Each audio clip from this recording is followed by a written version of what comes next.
We landed 4 hours and 19 minutes late. I know the exact figure because I checked my watch when we touched down, and I had been watching the time since we were told at the gate that our departure would be delayed due to a technical fault. A technical fault, not weather, not air traffic control, not a strike.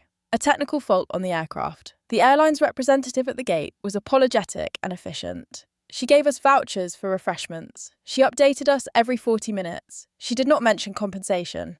I already knew about the compensation because I'd claimed it once before on a different airline and had done the research at the time.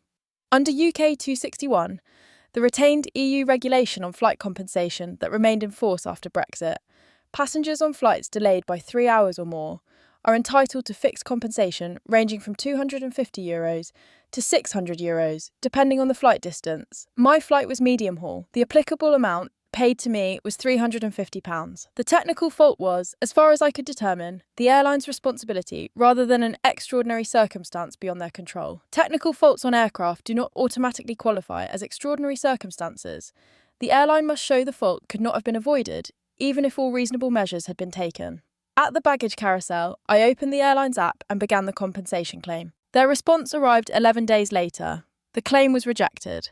They cited extraordinary circumstances. Specifically, a fault with a component that had not shown any prior indication of failure and could not reasonably have been foreseen or prevented. I researched the specific component they cited.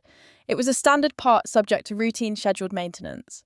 Airlines are required to maintain aircraft in airworthy condition and to follow manufacturer maintenance schedules. A fault in a routinely maintained component, absent any evidence of exceptional circumstances, is generally considered within the airline's sphere of control. I wrote back citing the relevant case law, specifically the Court of Justice of the European Union, ruling in Wallentin-Hermann, which established that technical faults do not automatically constitute extraordinary circumstances, and that airlines bear the burden of proving the fault was unforeseeable and unavoidable. I gave them 14 days to reconsider. Their second response was different in tone. They said they had reviewed the circumstances again and accepted that the technical fault did not meet the threshold for extraordinary circumstances under the applicable regulations. They would be processing my compensation claim. £350 arrived in my account 17 days later. I had spent approximately 2 hours in total on the claim. The initial submission, the research and the follow-up letter. 2 hours for £350 is not a bad return.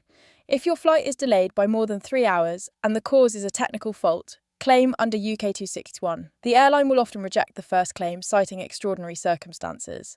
Appeal with the Wallentin-Hermann case reference. They frequently change their position. Has an airline ever rejected a compensation claim that you later successfully challenged? Drop it in the comments. And if you want more complete stories with no part 2s that never come, follow the page. New story every day.